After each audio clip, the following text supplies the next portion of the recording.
Oke, sebelumnya selamat pagi semuanya. Terima kasih, kalian luar biasa banget pagi hari ini ya. Kalau di Samarinda, di tempat saya sekarang ini lagi hujan dan kita udah di apa ya, di hari Minggu dan hujan di pagi hari.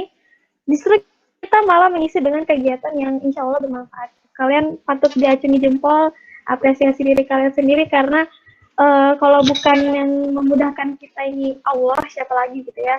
Jadi alhamdulillah Allah masih berikan kita kesempatan pada hari ini untuk menuntut ilmu. Sebenarnya saya itu berterima kasih karena kalau tidak diundang atau tidak diberi kesempatan oleh Productive Girls untuk membagikan tentang time management ini, mungkin saya nggak akan belajar lebih jauh gitu ya. Jadi saya justru berterima kasih dengan teman-teman memberikan saya kesempatan. Bukan berarti saya yang berbicara pada hari ini itu lebih baik, lebih udah bisa time management, enggak. Saya cuma bisa sharing gitu ya. Semoga juga kalau misalnya teman-teman ada tips tentang time management, boleh nanti ditambahin ya. Dan saya pun juga masih belajar banget karena time management itu bukan hal yang sebenarnya mudah gitu ya, tapi bukan hal yang mustahil juga. Oke, kita langsung aja ngobrol-ngobrol santai pada hari ini. Tapi sebenarnya kita bakal ngomongin suatu hal yang harusnya bisa dibawa serius gitu ya, tapi kita bawaannya santai aja. Jadi hari ini kita bahas tentang temanya manage your time, manage your life gitu ya. Tentang manajemen waktu atau time management. Sebelumnya istilah seperti ini Pernah. sering ya, sering banget gitu. Kalau misalnya waktu itu diibaratkan uang, time is money gitu. Kok bisa ya time is money gitu? Mungkin karena waktu itu seberharga itu, karena sepertinya kalau orang-orang di dunia ini juga menganggap uang itu penting, kayak apa ya? Uang itu kalau nggak ada uang kita nggak bisa ngapain gitu misalnya. Kayak tipis aja kita perlu uang buat bayar kalau di tempat umum gitu ya. Makanya mungkin orang-orang ada yang sebagian prinsipnya time is money. Ada istilah yang menurut saya lebih tepat dan itu diperkenalkan oleh itu adalah time is worth. Worth itu apa teman-teman? Itu yang paling sering disia-siakan gitu. Maka waktu ini merupakan aset yang paling berharga, apalagi untuk umat muslim gitu ya. Kenapa? Karena di Al-Quran sendiri Allah itu menyebutkan di Quran Surat Al-Asr ayat 1 sampai 3 ya. Quran Surat Al-Asr ini seperti rumus produktivitas dalam Al-Quran gitu ya. Jadi ada 3 kunci. Yang pertama adalah orang yang beriman. Yang kedua, orang-orang yang beruntung gitu ya. Selain orang yang beriman, yang kedua adalah orang yang beramal soleh. Jadi adalah saling menasihati dalam kebenaran dan kesabaran. Nah, terus kenapa ya? Aku tahu sih Kak, sebenarnya Al-Asr itu dari lama, artinya tafsirnya tuh udah tahu. Tapi kok kayak masih kurang ke-trigger gitu loh, masih kurang greget. Kenapa sih kita harus memiliki waktu gitu ya? Kan tadi kita di Quran Al-Asr itu kita bahas bagaimana pentingnya kita menjadi 3 dari kriteria orang yang supaya kita nggak merugi nih. Karena kita nih merugi guys, kecuali kita jadi 3 kriteria orang yang produktif menurut Al-Quran tadi. Tapi kita ngerasa kayak, aduh, masih kurang ini, masih kurang ke-trigger gitu ya, masih kurang terpacu untuk bisa manajemen waktu. Saya mau memperlihatkan, sebenarnya ini pernah dibahas, kalau saya kan sering ini ya, kalau misalnya teman-teman sering nonton misalnya live streaming ngaji, waktu itu ini pernah dibahas di temanya yang time, dibahas oleh Ustaz Wimar tentang singkatnya hidup kita di dunia ini ya. Jadi ada hadis Allah tuh meniadakan hujah, atau Allah tuh nggak nerima alasan seseorang yang ketika dia udah dicabut, udah dikasih nih umurnya sampai 60 tahun, ketika dicabut dia masih mau minta tambahan, enggak, Allah nggak terima lagi alasannya, udah tutup kesempatannya gitu ya.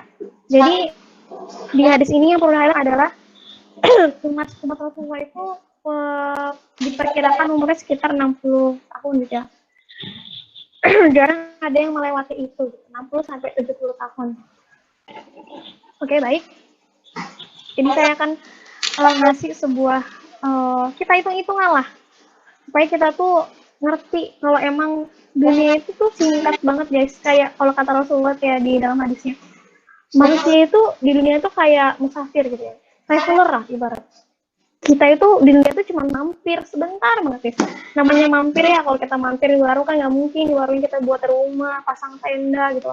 Nggak mungkin, kita di warung paling cuma beli gorengan, minum, langsung cabut gitu, langsung pergi gitu ya. Kita nggak sempat bikin rumah di sana gitu, di warung ya. Kamu juga mampir gitu kan. Maka ketika kita diibaratkan Rasulullah sebagai musafir, kenapa teman-teman perlu tadabur gitu ya, perlu teman-teman refleksikan. Kenapa gitu, dipikir-pikir lagi. Oh berarti kita itu sebentar banget loh di dunia ini gitu. Tapi kita ngerasa kayak, wah gue masih muda, masih lama nih waktunya, seneng-seneng aja dulu, happy-happy dulu lah, habisin jatah kegagalan gitu ya, habisin dulu lah seneng-senengnya biar teraja tua baru ibadah, baru aktif kebaikan. No. Jangan berpikir seperti itu teman, itu bener-bener pemikiran yang salah, karena kita kan nggak tahu ya kapan ajal kita itu menjemput. Nah, itu kita perlu rencanakan, kita susun dengan detail dan baik gitu ya. Oke, jadi karena orang yang beriman itu setiap harinya dia bakal mempersiapkan aktivitas, atau dia bakal menyiapkan aktivitas yang nggak hanya bermanfaat untuk dirinya, untuk dunianya, juga bakal bermanfaat untuk akhiratnya. Oke, kenapa?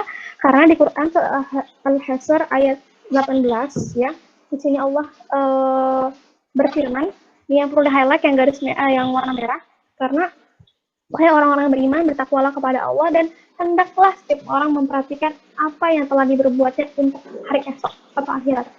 Aja yang kedua ini adalah put Allah first and Allah will do the rest gitu ya.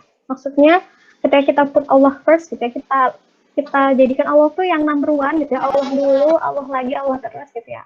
Kita mendahulukan Allah ke dalam kehidupan kita, maka Allah yang akan membereskan semua urusan di belakang gitu ya. Allah yang akan membuat itu lebih mudah, Allah yang akan membuat itu lebih lancar rezekinya, lebih lancar hafalnya, lebih mudah mengingatnya gitu ya.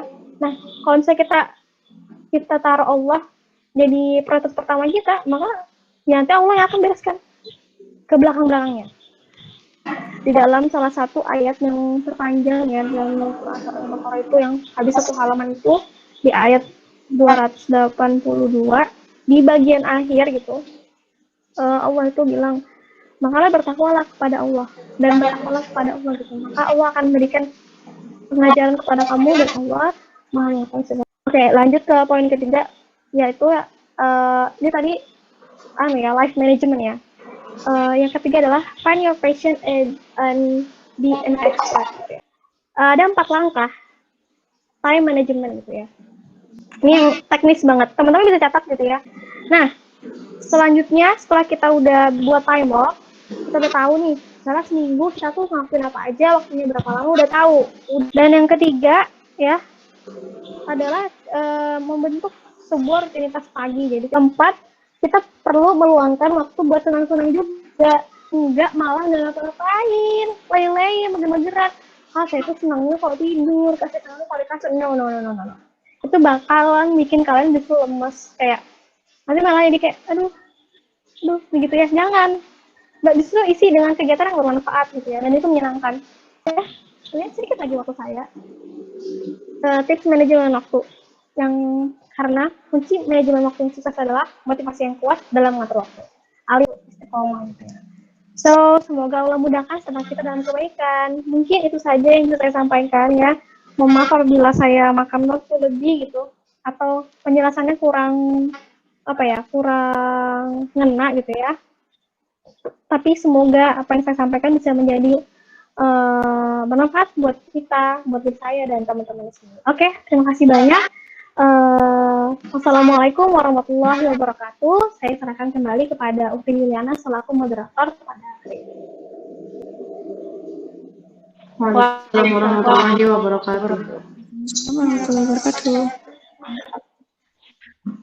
Masya Allah, jazakallah khairan Dadis atas penyampaian materinya sangat luar biasa pada hari ini, dan juga sangat bermanfaat sekali tentunya kita ya teman-teman, apalagi untuk kita nih yang butuh untuk manajemen waktu agar tetap produktif. Semoga penjelasan dari Kak Dis tadi bisa menjadi jalan buat kita semua.